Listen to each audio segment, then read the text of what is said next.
Hello and welcome to another edition of Immigration Nation. I'm immigration lawyer Nicole Whitaker. I'm here with attorney Adriana Jimenez, and we are here to answer some of your immigration questions. If you have questions for us, you can leave them in the comments below and we'll answer them during this live. After we record, you can send your questions to us by messenger and we'll add them to our next live to answer. Or if you want to schedule a consultation directly with us, you can give us a call at 410-207-9272 to schedule your consultation. Our office is in Maryland, but we represent clients with immigration cases all over the country and really all over the world. So thank you, Adriana, for joining me today. Of course. I'm excited for what questions we have. Yeah, we have some really good questions, a lot of questions actually. Adriana is the attorney in our office that handles marriage-based and family-based adjustment of status, VAWA, T visa, U visa, and a number of other cases. So you're the perfect person to answer our questions today.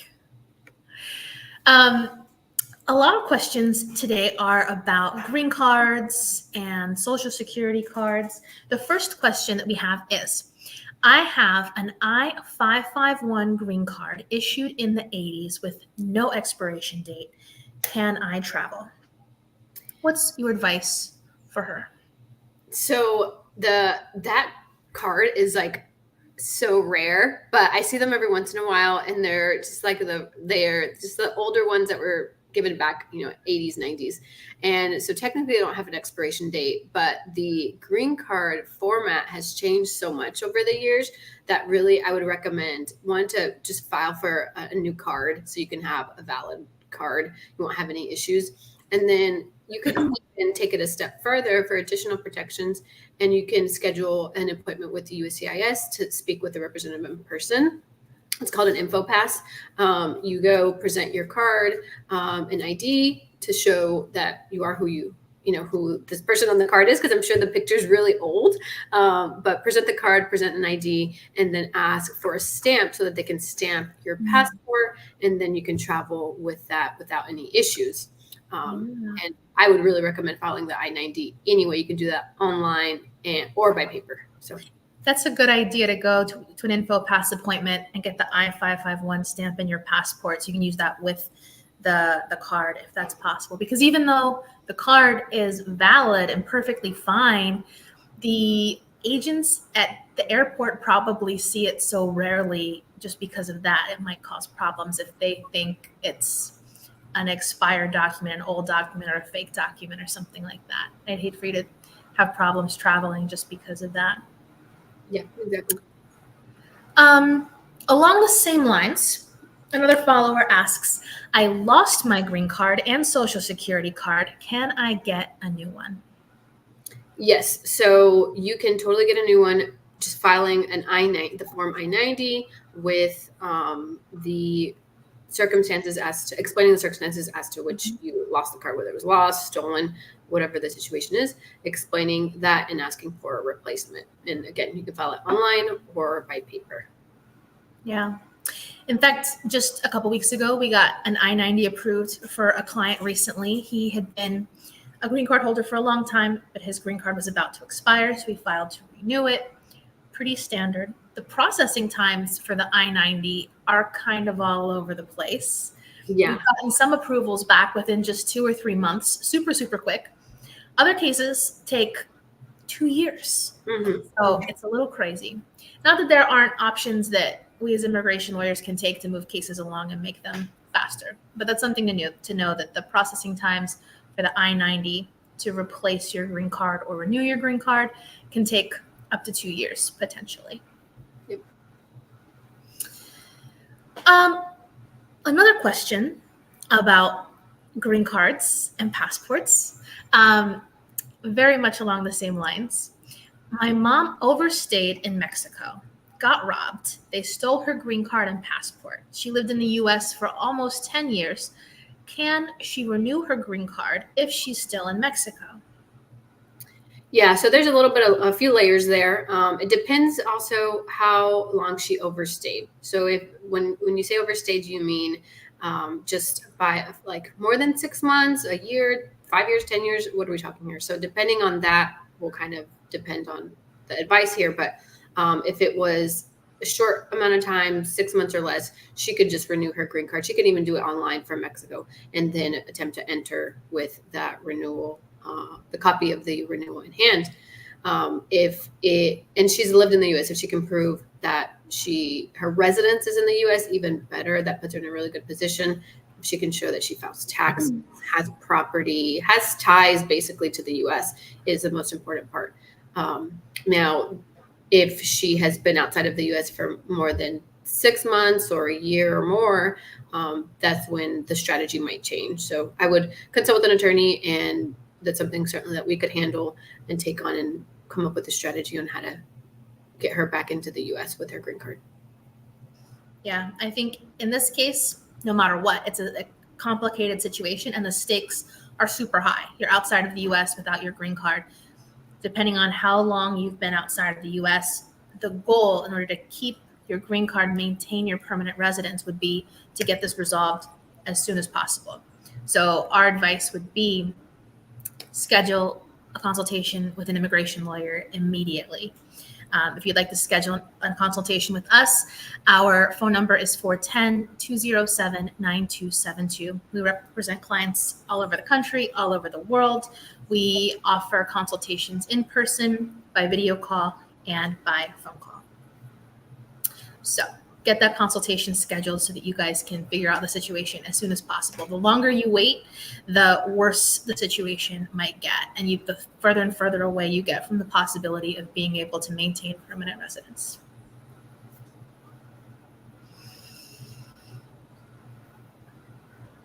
All right, our next question, moving away from questions about green cards and socials and I-90s, I have a question from a U.S. citizen. She says, I'm a U.S. citizen and I have a 7-year-old son who is not in the USA.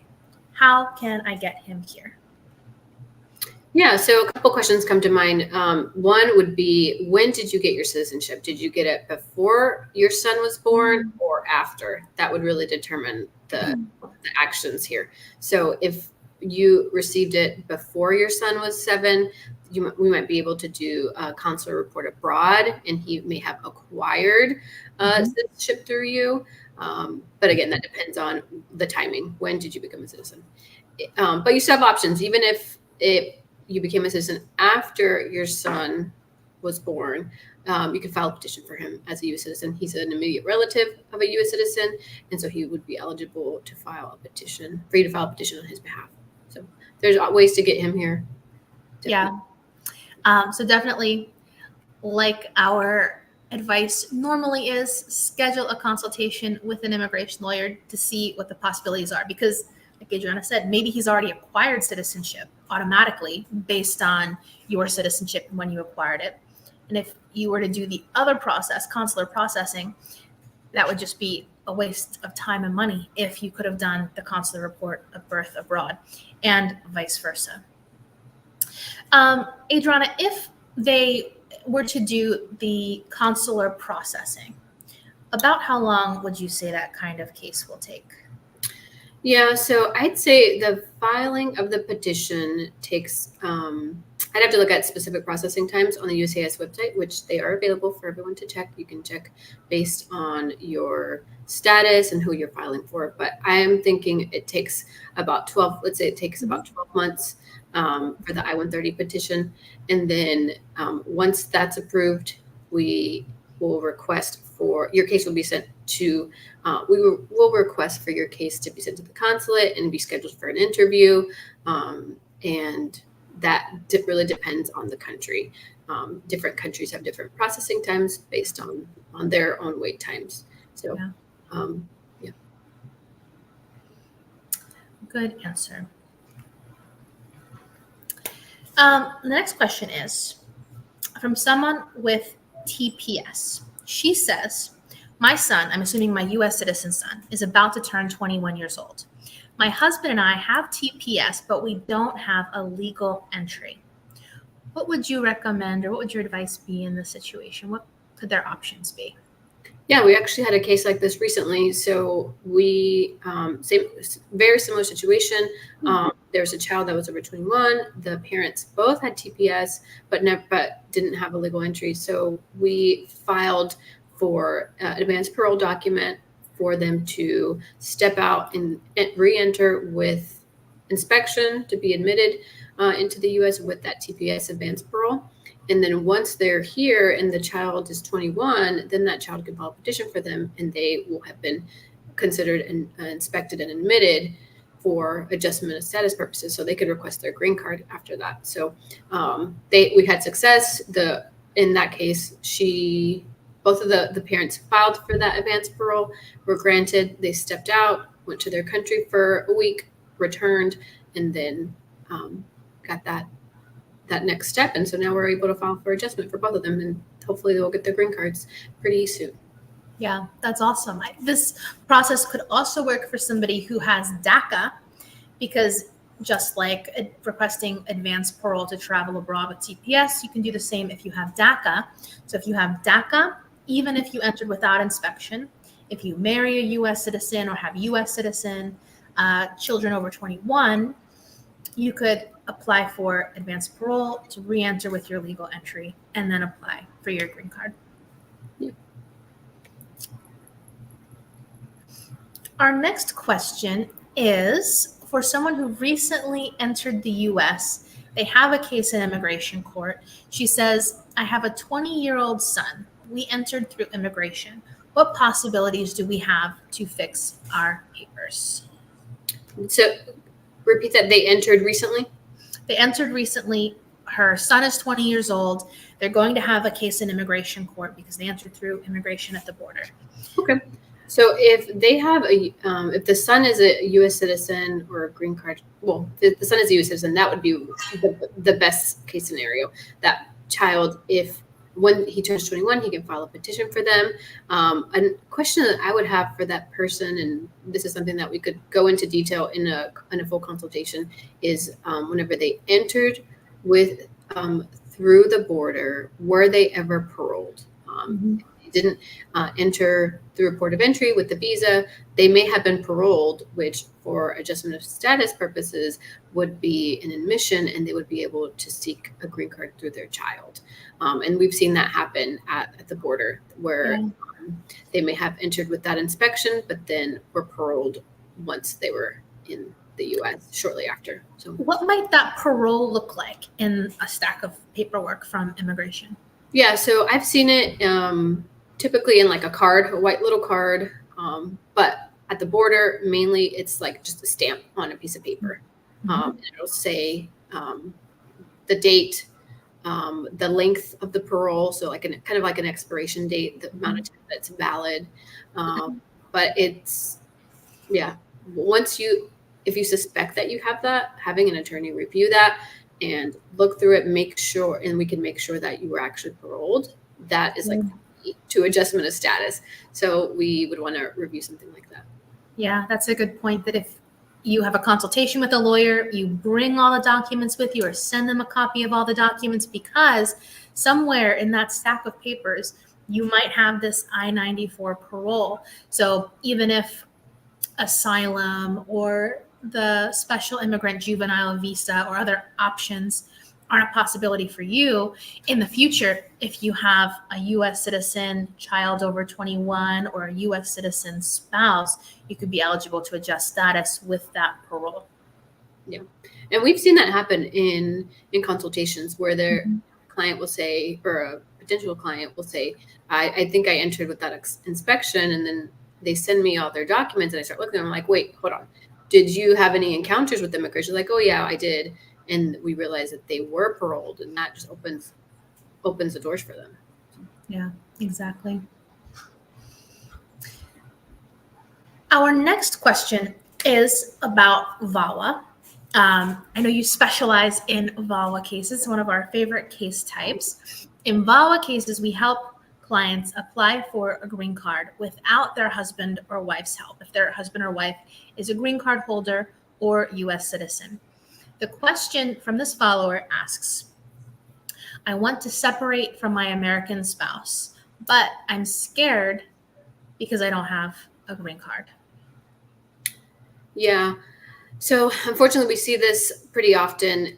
For whatever reason, maybe the spouse never wanted to petition for them, either out of form of control or manipulation, and or just flat out abuse, and they still have options. So the spouse still has option, even though their U.S. citizen spouse or green card holding spouse didn't want to petition for them.